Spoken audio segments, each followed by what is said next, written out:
21 কাঠা জমিতে 3 ভাইয়ের পর বাড়ি। বৈশালীদের বাড়ি মাঝখানে। তার স্বামী নবীন সেদিন রাতে বাড়ি ফেরেনি। ক্যাটারিং ব্যবসার কাজে বহু দূরে দূরে যেতে হয় নবীনকে। কিন্তু রাতে ফিরতে দেরি হলে সে জানিয়ে দেয় স্ত্রীকে। সন্ধ্যা থেকে তার মোবাইল সুইচ অফ। রাত 12টায় ভাসুর বিপিনকে খবরটা দেয় বৈশালী। হন্যে হয়ে বিপিন আর দেওর কিরণ সারাটা দিন নবীনকে খুঁজেছে। রাত 10টায় শুকনো মুখে বাড়ি ফিরে বিপিন জানান পুলিশে খবর দেওয়া হয়েছে। নবীনের ছবিও দেওয়া হয়েছে থানায়। 1.5 বছরের মেয়ে নিকিতা। ডোরবেল বাজলেই টলমল পায়ে এগিয়ে গিয়ে জিজ্ঞাসা করেছে, তে পাপা? অন্য কাউকে দেখে বাপ সোহাগী রাজকন্যার ঠোঁট ফুলে যাচ্ছিল। বৈশালী নিজের সব অনুভূতি লুকিয়ে মেয়ের দিকে তাকিয়ে স্বাভাবিক থাকার চেষ্টা করেছে।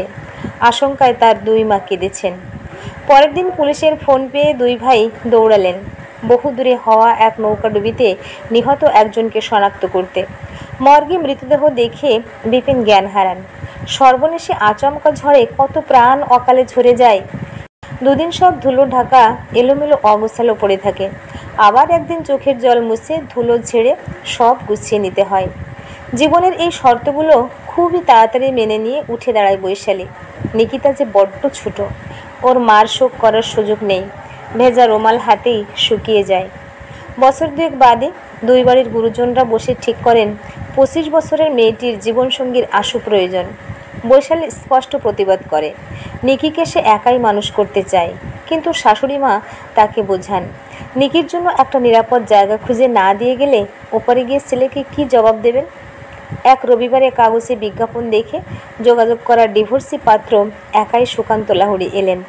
তিনি বাড়ির সবার সঙ্গে কথা বলে পাত্রীর সাথে আলাদা কথা বলতে চান। পাত্রী ঘরে ঢুকেই নমস্কার করে জানালো, আমার এই বিয়েতে একটি শর্ত আছে। আমার মেয়েকে দত্তক নিতে হবে এবং আমার আর কোনোদিন সন্তান হবে না। ঘরের বাইরে মেয়ে পক্ষ চূড়ান্ত হতাশ। সুকান্ত একটু ভেবে বললেন, আমি একটা ঘটনা জানাতে চাই। 3 বছর আগে আমার প্রথম বিবাহ হয়। মার নির্বাচিতা পাত্রী, বয়সে 7-8 বছরের ছোট। আমার স্ত্রী শুরুতেই জানিয়ে দেন আমাকে তিনি স্বামী হিসেবে মানতে পারেননি। একটি অনামী সংস্থার সাধারণ চাকুরি লোককে স্বামী ভাবতে তার অসুবিধা হচ্ছে। তিনি একটু সময় চান আমার কাছে। যদি আমি অসম্মত হই তাহলে তিনি নির্যাতনের শিকার বলে পুলিশে যাবেন বলে হুমকি দেন। আমার মাকেও ছেড়ে দেবেন না। আমার মন ভেঙে যায়। আমি শুধু অনুরোধ করি আমার মা যেন কিছু বুঝতে না পারেন। অনেক কষ্ট করে অল্প বয়সে বাবা হারানোর ছেলেকে বুকে করে মানুষ করেছেন। কয়েক বছর ধরে হার্টের অসুখে ভুগছেন মা। মায়ের কথা ভেবে আমি সব ঠিক আছে বোঝাতে অভিনয় করে যাই। ভীষণ কঠিন ছিল সেই সময়টা। মার চোখে ফাঁকি দেওয়া কঠিনতম কাজ। 1 মাস বাদেই এক ছুটির দিন আমার স্ত্রী আমাকে হতবাক করে দিয়ে তিনি অন্তঃসত্ত্বা হয়েছেন বলে মায়ের সামনে ঘোষণা করেন। তারপরেই বাপের বাড়ি চলে যান। আমার মা ফুল মিষ্টি কিনে আনতে বলেন। ঠাকুর বাড়ি গিয়ে পুজো দেন। আমি ভেবে ভেবে কুল পাই না যে আমার কি করা উচিত। আমি ফোন করলে আমার শ্বশুরবাড়ির কেউ ফোন ধরতেন না। আমি গেলে শরীরের অসুস্থতার অজুহাতে তিনি দেখাই করতেন না।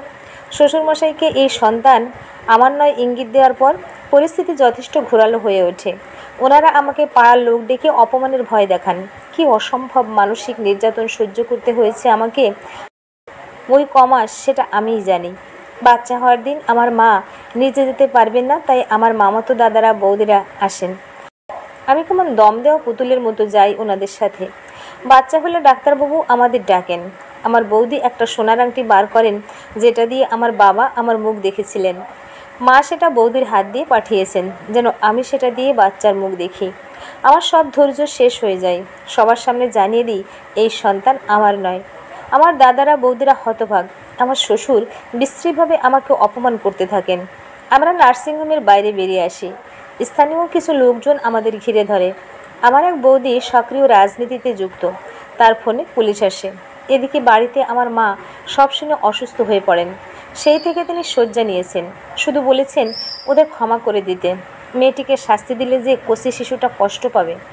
মায়ের শরীর ওষুধে অনেকটাই সুস্থ, কিন্তু আমার জীবনে যে প্রতারণা ঘটেছে তার জন্য নিজেকে দায়ী ভেবে চলেছেন আজও। আমার দাদা বৌদিদের চেষ্টায় আমাদের ডিভোর্স হয়ে যায় বছরখানেক আগে। মেয়েটি বাচ্চা নিয়ে প্রেমিকের কাছে ফিরে গেছে। আমি কোনো নোংরামি চাইনি। ঝামেলার এক বিশাল অধ্যায় শেষ হয়।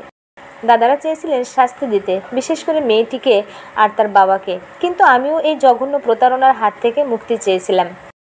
মেয়েটিকে শেষ দেখায় সবার সামনে বলেছিলাম, প্রথমবার সব সত্যিটা জানালে আমি নিজে ওকে ওর প্রেমিকের কাছে দিয়ে আসতাম। মেয়েটি চুপ করেছিল। আমি বিধ্বস্ত, ক্লান্ত হয়ে গেছি। আমার আপনজনের প্রয়োজন, শান্তির প্রয়োজন, স্বাভাবিক জীবন আমি চাই। আপনার স্পষ্ট শর্তে কোনো প্রতারণা নেই, ভনিতা নেই। একজন মঙ্গলাকাঙ্ক্ষী মায়ের বাস্তব চিন্তাকে আমি স্যালুট জানাই। আপনার উপস্থিতি আমাদের সবার জীবনে মঙ্গলকারক হবে, এটা আমার বিশ্বাস। সবই বললাম। এবার যদি আপনার আপত্তি না থাকে আমার মেয়েকে আমার কোলে দেবেন না বৈশালী? বৈশালী উঠে দাঁড়ায়, ধীর পায়ে ঘর থেকে বেরিয়ে যায়। কোলে উঠে নিকির প্রথম প্রশ্ন, তুমি কে? সুকান্ত আদর করে বলেন, আমি নিকিতা লাহিড়ীর বাবা সুকান্ত লাহিড়ী।